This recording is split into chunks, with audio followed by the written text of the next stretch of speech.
Everyone, today I'm going to give the presentation on the topic of infrared spectroscopy. तो सबसे पहले हम देखते हैं कि स्पेक्ट्रोस्कोपी होता क्या है।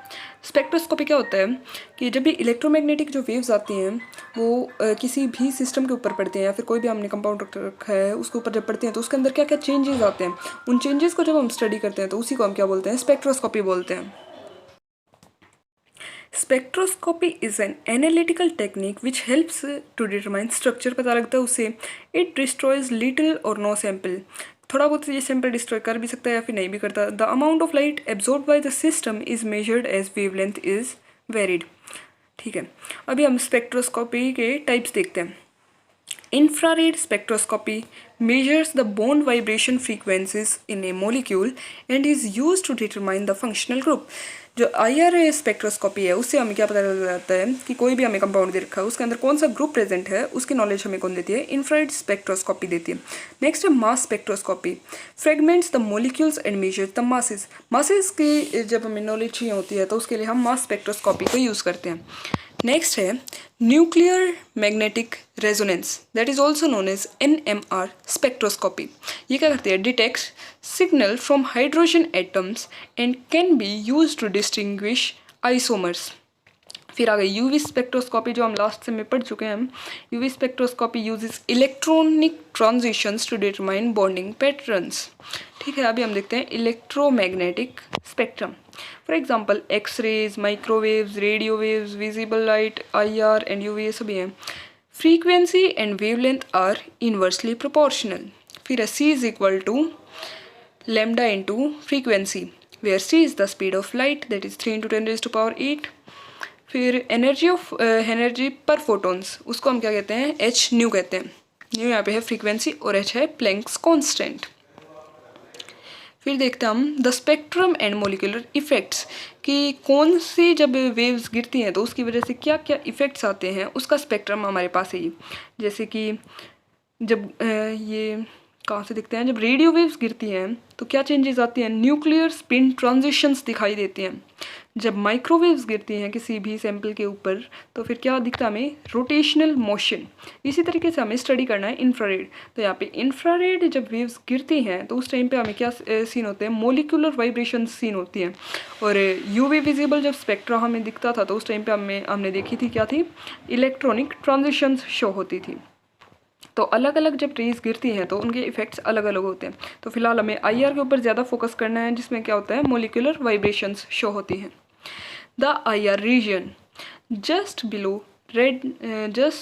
the below in visible region, wavelength usually 2.5 to 25 micrometer. More common units are wave numbers or centimeter inverse. The reciprocal of the wavelength in centimeters. Wave numbers are proportional to frequency and energy. ठीक है, आगे देखते हैं molecular vibrations. Covalent bond vibrate at only certain allowable frequencies. जो covalent bonds होते हैं वो ऐसे नहीं है कि कोई भी लाइट गिरेगी, कोई भी फ्रीक्वेंसी होगी और कोई भी हिल जाएगा, ऐसा नहीं। जब कुछ स्पेसिफिक फ्रीक्वेंसीज कोई बॉन्ड एब्जॉर्ब करता है तो स्पेसिफिक फ्रीक्वेंसीज होते हैं कि अगर उसने ये वाली फ्रीक्वेंसी एब्जॉर्ब की है तो ही वो वहाँ पे हमें वाइब्रेशन दिखाएगा। तो यहाँ पे हमें दिखा रखा है इन लोगों ने इक्विलिब्रियम बॉन्ड लेंथ स्ट्रक्चर में हम देख सकते हैं। स्प्रिंग फोर्स में जब हम खींच के इसको वापस डालते हैं तो वो स्ट्रेचिंग हो गई, स्प्रिंग फोर्स को जब हम खींचते हैं तो वो क्या हो देता है, कंप्रेशन हो जाता है, यही। फिर देखते हैं हम स्ट्रेचिंग फ्रीक्वेंसीज। स्ट्रेचिंग फ्रीक्वेंसीज हमें दे रखी हैं CH की, CD की, CC बॉन्ड के बीच में, CC बॉन्ड में है, double bond, C triple bond के अंदर है, ये फ्रीक्वेंसीज हम देख सकते हैं। Frequency decreases with increasing atomic weight, जैसे जैसे एटॉमिक वेट इंक्रीज होता है फ्रीक्वेंसी डिक्रीज होनी शुरू हो जाती है। Frequency increases with increasing bond length, अगर किसी चीज़ की बॉन्ड लेंथ ज़्यादा है तो फ्रीक्वेंसी क्या होगी, फ्रीक्वेंसी इंक्रीज होगी बॉन्ड लेंथ के बढ़ने से। और फ्रीक्वेंसी के इन्वर्सली प्रोपोर्शनल क्या है, वेव नंबर है। तो मतलब अगर फ्रीक्वेंसी इंक्रीज होती है किसी बॉन्ड लेंथ के इंक्रीज होने से तो वहाँ पे वेव नंबर क्या होगा, डिक्रीज होगा उसके अभी हम देखते हैं vibration modes. Non-linear molecules with n atoms usually has 3n-6 fundamental vibrational modes. इन्होंने वाइब्रेशनल मोड्स में दिखा रखा है, जैसे क्या है symmetric stretching, asymmetrical stretching, bending, या जिसमें सीजरिंग का इन्होंने एग्जांपल दे रखा है। सिमेट्रिक होता है कि दोनों या तो, जैसे इन्होंने दे रखा है H2 का एग्जांपल, तो यहाँ से H क्या तो दोनों बाहर की तरफ जाएं या फिर दोनों अंदर की तरफ आएँ, तो वो क्या होती है symmetrical stretching. Anti symmetrical stretching क्या होती है कि एक तो बाहर जाए और दूसरे वाला अंदर आए, तो उस टाइम पे होता है एंटी सिमेट्रिकल स्ट्रेचिंग। थर्ड है सीजरिंग, दोनों एक दूसरे की साइड जाए, उसे ही बोलते हैं हम सीजरिंग। अभी देखते हैं fingerprint of molecule. Whole molecule vibrations and bonding vibrations are also quantised. No two molecules will give exactly the same IR spectrum enantiomers को छोड़ के। सिंपल स्ट्रेचिंग क्या होती है, इसमें 1600 से 3500 सेंटीमीटर इनवर्स होते हैं, उन्हें हम सिंपल स्ट्रेचिंग बोल देते हैं। कॉम्प्लेक्स वाइब्रेशंस कहाँ से कहाँ तक होते हैं, 600 से 1400 सेंटीमीटर इनवर्स तक, उसे हम बोल देते हैं कॉम्प्लेक्स वाइब्रेशंस। और इसमें इस रीजन को भी हम क्या बोलते हैं फिंगरप्रिंट रीजन बोलते हैं इसी को। IR active and inactive. A polar bond is usually IR active. जो पोलर बॉन्ड होता है वो यूजुअली क्या होता है IR एक्टिव होता है। A non polar bond in A symmetrical molecule will absorb weekly और नॉट एट ऑल। जो नॉन पोलर बॉन्ड्स होते हैं सिमेट्रिकल मॉलिक्यूल्स के अंदर, वो क्या तो बहुत कम एब्जॉर्ब करेंगे या एब्जॉर्ब करेंगे ही नहीं। तो यहीं से हमें एक्टिव और नॉन एक्टिव का कॉन्सेप्ट पता लग जाता है। फिर देखते हैं हम ये एन इंफ्रारेड स्पेक्ट्रोमीटर, ये किस तरीके से काम करता है ये इन्होंने दिखा रखा है, यहाँ से हम देख सकते हैं। फिर ये देखते हैं FTIR spectrometer uses an interferometer, has better sensitivity, less energy is needed from source, completes scan in 1 to 2 second के अंदर ही स्कैन कर देता है, takes several scans and averages them, has a laser beam, laser beam होती है that keeps the instrument accurately calibrated. फिर हम देख लेते हैं यहाँ पे carbon carbon bond stretching. Stronger bonds absorb at higher frequencies. जो ज़्यादा स्ट्रॉन्ग बॉन्ड होते हैं वो ज़्यादा फ्रीक्वेंसी के ऊपर एब्जॉर्ब करते हैं। जैसे सी सिंगल बॉन्ड सी जब हम देखते हैं तो यहाँ पे 1200 सेंटीमीटर इनवर्स के ऊपर ये कर रहे हैं। अगर डबल बॉन्ड की देखते हैं तो ये 1660 सेंटीमीटर इनवर्स, और अगर ट्रिपल बॉन्ड की बात करते हैं तो 2200 सेंटीमीटर इनवर्स। वीक और प्रेजेंट इफ इंटरनल। फिर देखते हैं हम कंजुगेशन लोवर्स द फ्रीक्वेंसी। अगर कहीं कंजुगेशन दिखती है हमें तो वो फ्रीक्वेंसी को कम कर देती है। जैसे 3 तरह की इन्होंने कंजुगेशन दिखा रखी है यहाँ पे। Isolated C double bond C, जिसके कितने हैं 1640 से 1680 सेंटीमीटर इनवर्स के बीच में है। फिर है conjugated C double bond C, वहाँ पे कितने हैं 1620 से लेके 1640 सेंटीमीटर इनवर्स तक। थर्ड क्या है एरोमेटिक कार्बन डबल बॉन्ड, जो अप्रोक्स कितने हैं 1600 सेंटीमीटर इनवर्स के आसपास है। नेक्स्ट हम देखते हैं carbon hydrogen stretching. Bonds with more S character absorbs at higher frequency. जिनका एस कैरेक्टर ज़्यादा होता है वो ज़्यादा फ्रीक्वेंसी के ऊपर एब्जॉर्ब करते हैं। जैसे हमें पता है जो ट्रिपल बॉन्ड होते हैं सी ट्रिपल बॉन्ड सी होती है उसका एस कैरेक्टर ज़्यादा होता है। तो देख लेते हैं जो sp3 है उसके अंदर एस कैरेक्टर कितना होता है ऑलमोस्ट 25% होता है। तो CH बॉन्ड इन्होंने दिखा रखा है, तो इन्होंने कितना दिखा रखा है ये फ्रीक्वेंसी एब्जॉर्ब करने की 3000 सेंटीमीटर इनवर्ड्स। और sp2 के अंदर कितना होता है इस कैरेक्टर ऑलमोस्ट 33.3% के आसपास होता है। तो इन्होंने दिखा रखा है अबोव 3000 सेंटीमीटर इनवर्स। sp3 के अंदर था बिलो 3000 सेंटीमीटर इनवर्स, और sp2 के अंदर है अबोव 3000 सेंटीमीटर इनवर्स। और sp के अंदर इस कैरेक्टर कितना होता है सबसे ज़्यादा होता है, जो कि क्या है 50% होता है। तो इसकी जो एब्जॉर्ब करता है ये किस पे करता है 3300 सेंटीमीटर इनवर्स के ऊपर।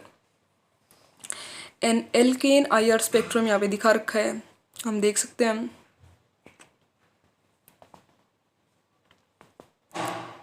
नेक्स्ट एल्कीन का भी दिखा रखा है spectrum.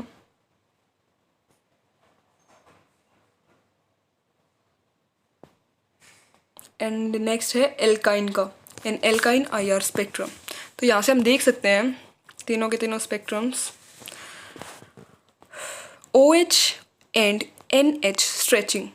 Both of these occur around 3300 centimetre inverse but they look different. ये होते एब्जॉर्ब तो ऑलमोस्ट 3300 सेंटीमीटर इनवर्स के आसपास ही करते हैं, लेकिन दोनों अलग दिखते हैं। अभी वो देखते हैं क्यों। एल्कोहल जिसमें OH ग्रुप होता है broad with rounded tip, rounded tip होती है लेकिन ब्रॉड होती है। सेकेंडरी अमीन जो हो गया, सेकेंडरी अमीन क्या होते हैं, R2NH इन्होंने दिखा रखा है broad with one sharp spike. इसके अंदर क्या होता है, ब्रॉड होता है लेकिन एक शार्प स्पाइक होती है। जबकि प्राइमरी अमीन के अंदर इन्होंने क्या दिखा है, ब्रॉड तो होता है लेकिन दो शार्प स्पाइक्स होती हैं उसके अंदर। और जो लास्ट वन है no signal for R tertiary amine, कोई सिग्नल दिखा नहीं रखा है इन लोगों ने। एल्कोहल का IR स्पेक्ट्रम दिखा रखा है, यहाँ पे हम देख सकते हैं कहाँ पे ब्रॉड ये है, कहाँ पे शार्प स्पाइक्स आ रही हैं। नेक्स्ट इज अमीन। अमीन के अंदर हम देख सकते हैं कंपैरेटिवली उससे ज़्यादा यहाँ पे शार्प स्पाइक्स हमें दिखाई दे रही हैं। Carbonyl stretching, the C double bond O bond that is carbonyl bond of simple ketones, aldehydes and carboxylic acids absorb around 1710 centimeter inverse. Usually it's the strongest IR signal. Normally ये सबसे ज़्यादा strong IR signal होता है। तो carboxylic acids will have OH also. Carboxylic acids के अंदर C double bond और carbonic group के साथ एक साइड में OH ग्रुप और दिखाई देता है। नेक्स्ट है aldehydes have 2CH signals around 2700 and 2800 centimetre inverse. यहाँ पे हमें कीटोन का IR स्पेक्ट्रम दिखा रखा है जो हम देख सकते हैं। नेक्स्ट एल्डिहाइड का स्पेक्ट्रम दिखा रखा है, IR spectrum.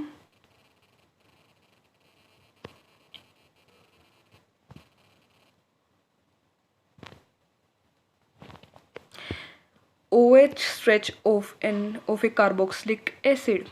This OH absorbs broadly. जो OH है वो कितना एब्जॉर्प्शन करता है, 2500 से लेके 3500 सेंटीमीटर इनवर्स करता है due to strong hydrogen bonding.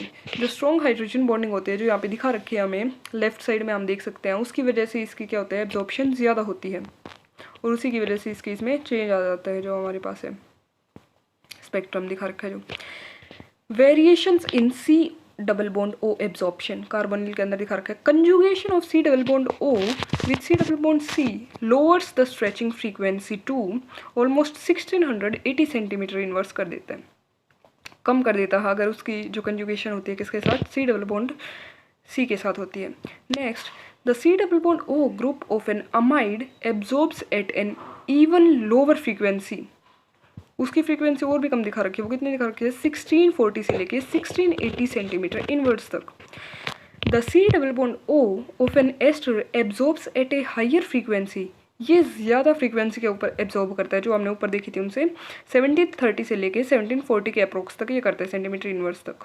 Next देखते हैं carbonyl groups in small rings, 5 carbons या फिर लेस जो होते हैं उसके अंदर देखते हैं absorbs at an even higher frequency, और भी ज़्यादा हायर फ्रीक्वेंसी के ऊपर दिखाते हैं।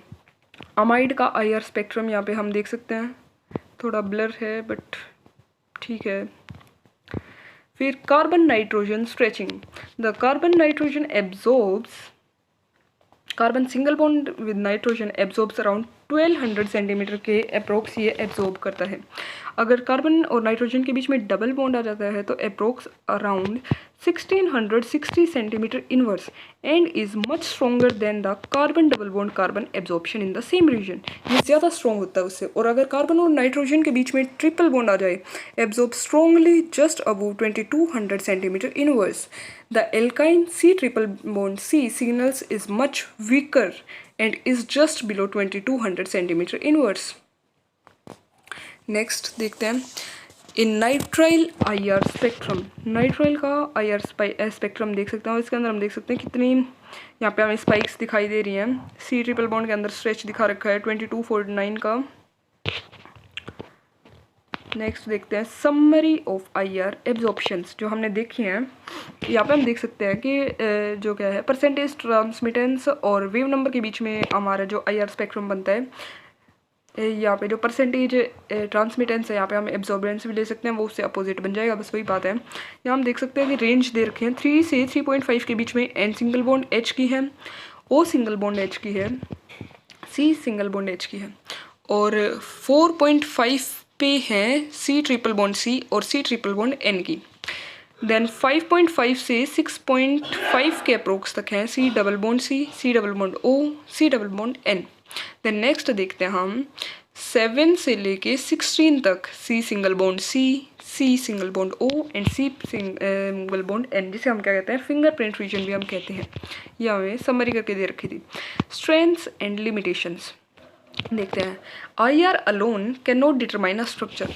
जो IR है, जैसे हमने ऊपर ही देख लिया था कि जो IR स्पेक्ट्रोस्कोपी है वो किस लिए काम आती है, वो कोई भी अगर सैंपल है उसके अंदर कौन सा फंक्शनल ग्रुप प्रेजेंट है उसे पता लगाने की काम आती है। तो ये अकेला स्ट्रक्चर डिटरमाइन नहीं कर सकती। Some signals may be ambiguous, the functional group is usually indicated. कोई फंक्शनल ग्रुप है वो ही इंडिकेट किया जाता है। The absence of a signal is definite proof that the functional group is absent.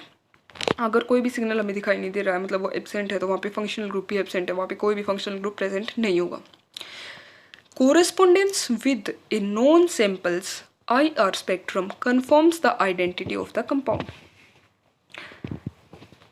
ये हम देख सकते हैं। तो थैंक यू सो मच।